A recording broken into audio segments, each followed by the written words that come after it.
Assalamualaikum warahmatullahi wabarakatuh. Perkenalkan, nama saya Saniatul Muslimah. Saya mahasiswa Prodi Kewirausahaan Manajemen FEB, tepatnya di Universitas Brawijaya. Di sini saya dalam rangka memenuhi tugas Bahasa Indonesia untuk mereview artikel ilmiah yang telah saya buat. Bagian pertama dari artikel ilmiah adalah judul. Judul ini hendaknya ringkas dan informatif, dengan jumlah kata tidak lebih dari 14 kata, baik dalam bahasa Indonesia atau bahasa Inggris. Di sini judul artikel yang saya gunakan adalah Analisis Tipe Kepribadian Big Five Personality dan Pengaruhnya Terhadap Prestasi Akademik Mahasiswa. Judul yang saya gunakan ini berjumlah 12 kata, dengan penggunaan huruf italic pada kata Big Five Personality. Penulisan abstrak yang baik adalah abstrak ditulis secara ringkas dan faktual, meliputi tujuan penelitian, metode penelitian, hasil, dan simpulan.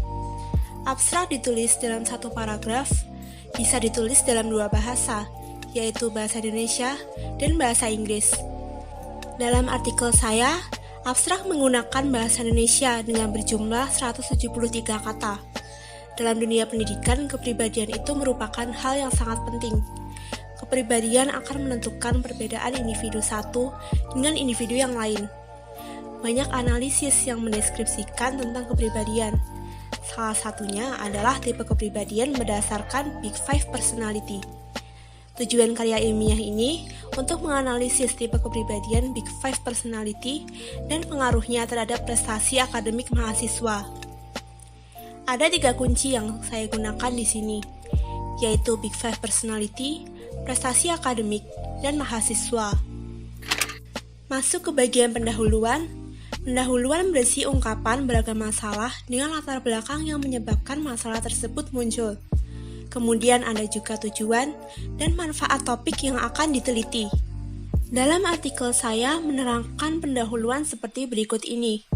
Dalam kondisi saat ini, di mana populasi manusia semakin banyak, sementara sumber daya yang tersedia jumlahnya semakin terbatas, tentu menyebabkan terjadinya suatu persaingan dan kompetisi yang ketat. Salah satunya di bidang pendidikan. Pendidikan seringkali dipandang sebagai tolak ukur atau indikator dari seseorang. Pemahaman tentang faktor eksternal maupun faktor internal yang turut mempengaruhi prestasi akademik menjadi hal yang sangat penting. Faktor eksternal tersebut bisa berasal dari lingkungan sekitar, seperti lingkungan keluarga, lingkungan perkuliahan, atau pergaulan. Sedangkan inteligensi maupun psikologi dapat menjadi faktor yang berpengaruh dari dalam diri.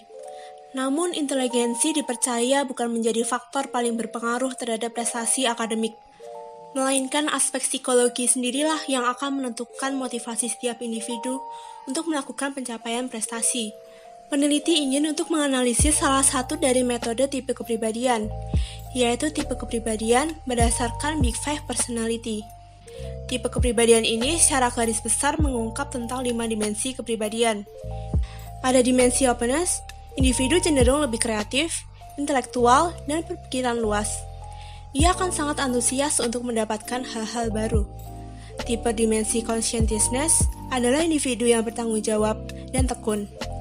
Dalam pembelajaran, ia akan sangat disiplin dan penuh pertimbangan dalam menentukan keputusan. Individu dengan tipe dimensi extraversion yang kuat cenderung akan memiliki prestasi yang baik. Hal ini karena tingginya energi ditambah dengan attitude yang positif akan mengarahkan pada motivasi untuk belajar. Dalam kehidupan sehari-harinya, ia senang untuk bersosialisasi, mudah bergaul, dan juga tegas. Tipe kepribadian agreeableness ini cenderung memiliki sifat hangat dan suka membantu.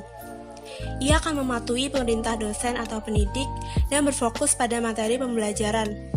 Terakhir, mereka dengan tipe dimensi neuroticism sering disebut sebagai emotional stability. Hal ini karena emosional mereka yang cenderung stabil dan tenang dalam menghadapi masalah. Kemudian berikutnya ada metode penelitian.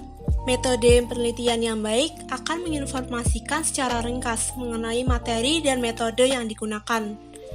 Dalam hal ini, penelitian saya menggunakan jenis pendekatan kuantitatif, dikarenakan analisa yang menekankan pada data-data numerikal atau angka. Peneliti melakukan penilaian hanya satu kali tanpa ada tindak lanjut, sehingga pada penelitian ini menggunakan tipe cross-sectional. Populasi dalam penelitian ini adalah 40 mahasiswa dengan alat pengumpulan data yaitu survei melalui kuesioner. Teknik yang digunakan pada saat survei adalah jenis simple random sampling. Pada variabel bebas yaitu Big Five Personality, alat ukur yang digunakan adalah Big Five Inventory atau BFI yang disusun ulang oleh Anissa Yunita pada tahun 2012 hingga berjumlah 41 item. Sedangkan pengukuran pada variabel terikat yaitu prestasi akademik menggunakan nilai indeks prestasi kumulatif atau IPK mahasiswa aktif pada semester ganjil tahun angkatan 2019-2020. Lalu masuk ke hasil dan pembahasan. Di sini dapat kita lihat pada tabel pertama terdapat urutan dimensi atau tipe kepribadian dari yang paling banyak dimiliki. Extraversion menduduki posisi pertama, yaitu berjumlah 13 orang, dan terakhir tipe kepribadian yang paling sedikit muncul adalah openness, jumlah 4 orang. Kemudian pada tabel kedua, menunjukkan bahwa mahasiswa paling banyak memiliki IPK dengan kisaran 2,75 hingga 3,5, yaitu sebanyak 20 orang. Dan nilai IPK yang paling sedikit muncul ada pada IPK kurang dari 2, yaitu hanya terdapat 1 orang saja. Dalam tabel 3 dapat diperoleh hasil sebagai berikut.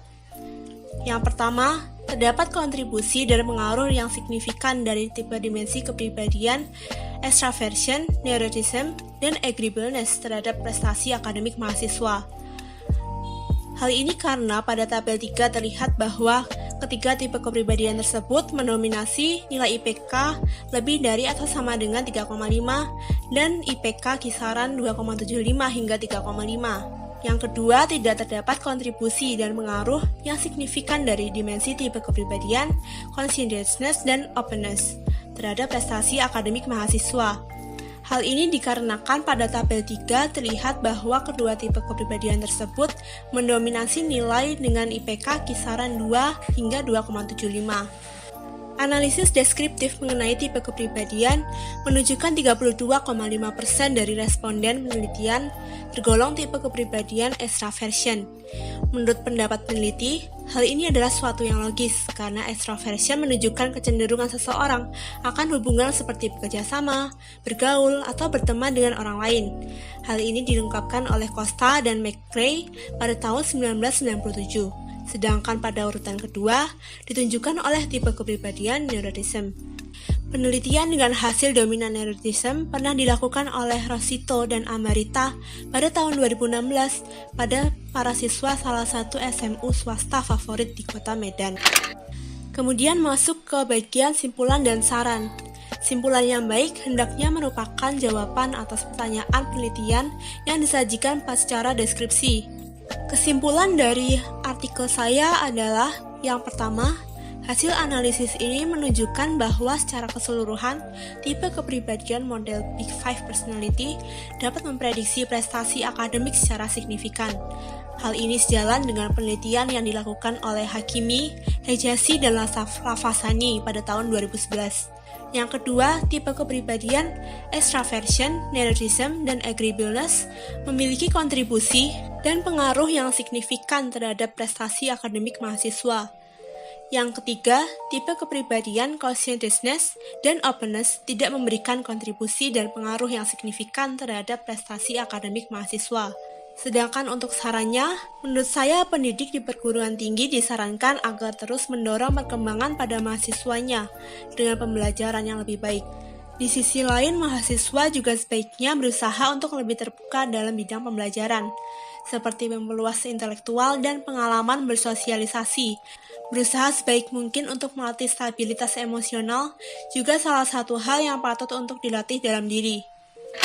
Kemudian terakhir adalah bagian daftar pustaka. Saya mengambil sumber dari buku dan juga jurnal atau artikel ilmiah. Adapun daftar pustaka yang ditulis dalam artikel ini hanya bersumber dari rujukan yang disebutkan dalam teks utama. Kemudian daftar pustaka tidak diberi nomor urut.